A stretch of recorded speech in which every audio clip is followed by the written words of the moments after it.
Hello, it's Miss Jones again. Okay, so my students very quickly fell in love with this book. It is by Brenda Woods, and not only did it help to teach them about narrative perspectives because it told the story through the eyes of characters, it had them begging me to keep reading.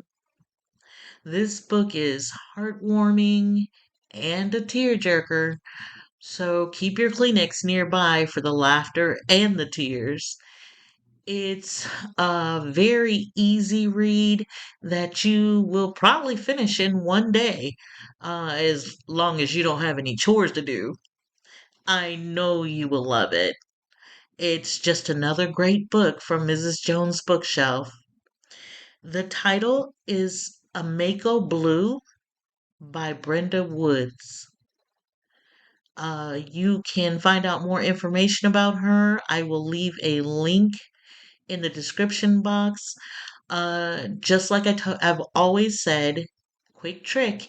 If you love a book by a specific author, look up other titles by that author because you will probably love them too. Keep that in mind. I will read an excerpt from the book Emako Blue. And again, y'all, you're gonna love this one. I can't say enough about it, and neither could my kids. So here we go. It was the beginning of the school year.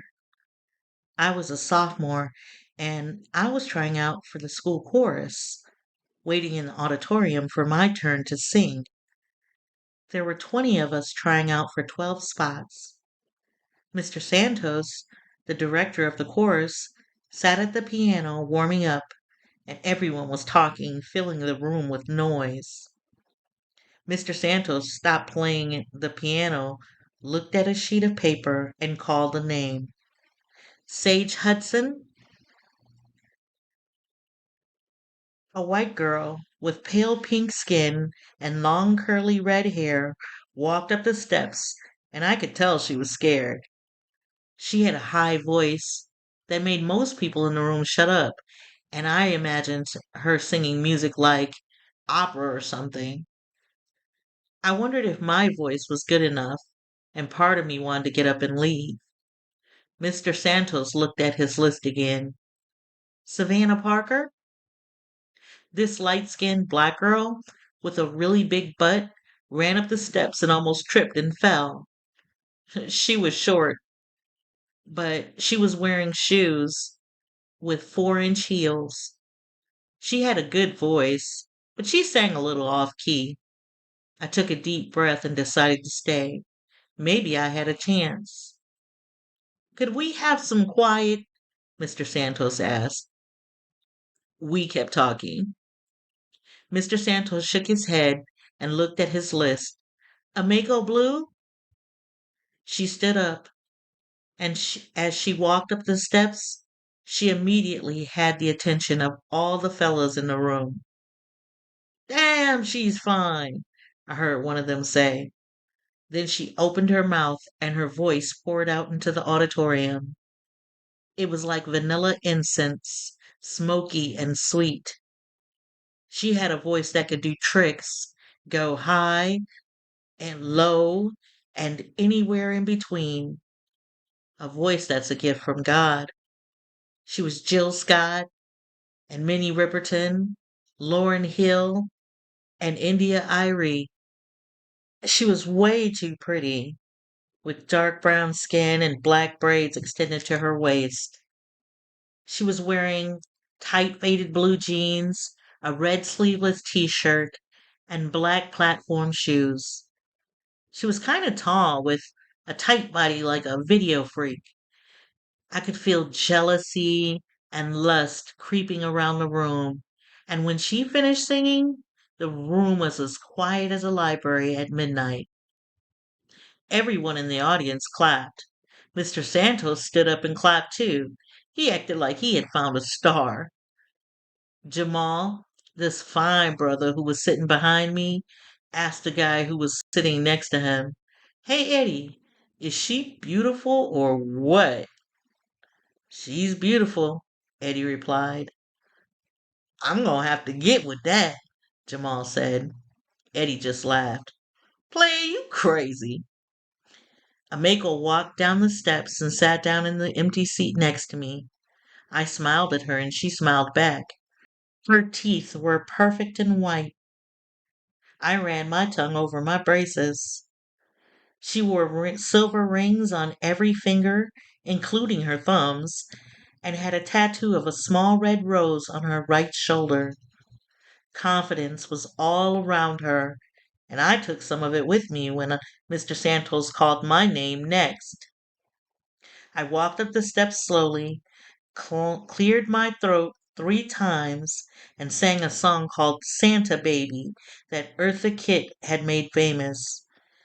It was a song my mama always played at Christmas time, a song I knew all the words to. When I finished, a few people clapped, and Mr. Santos gave me a thumbs up. I made it, I thought. I laughed out loud and returned to my seat. You can sing, Amiko said. I thought she was just messing with me. Yeah, right.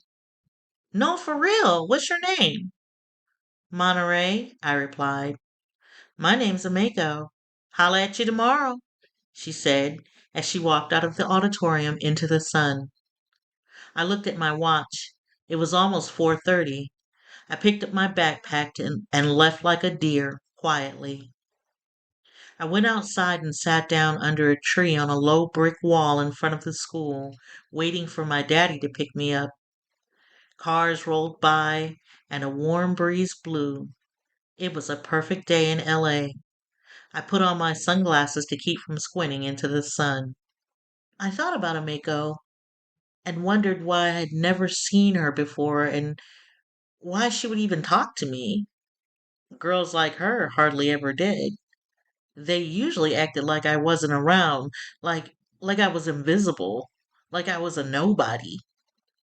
My best friend Simone had moved away over the summer and I felt kind of lonely. I took a deep breath and looked at my watch. Sorry I'm late, he said as I climbed into the car. You're always late, I replied and turned on the radio. I could always take the bus, I added. I'm not a little girl anymore. You're the only little girl I have, and I don't want you taking the bus. It's not safe. Nothing's gonna happen to me. You worry too much, Daddy. Monterey. Yes. Didn't we just talk about this yesterday? Yes, I replied.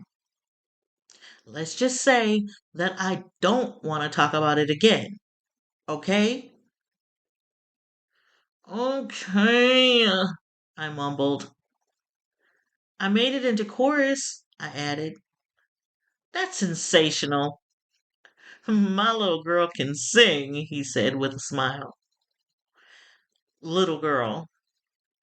Those words made me want to scream, but instead, I just turned up the radio and looked out the window, hoping I would get home in time to watch 106 in Park. We got home just as it started. I hurried to my room, locked the door, and turned on the TV. I had only been home for about 5 minutes when I heard my mama open the garage door to come into the house. She knocked on my door. Monterey? Yeah? How was school? She asked the same question every day. I gave the same answer every day. Fine. She tried the doorknob. Easy door locked. Haven't I told you not to lock your door? I'm not a baby anymore. I'm 15 and it's my room. Monterey, are you trying to get fresh with me? Open this door. I opened the door partway and peeked. I made it in the chorus. My baby can sing. It's what I tell everyone. I say, my baby can sing. She hugged me tight. I squirmed.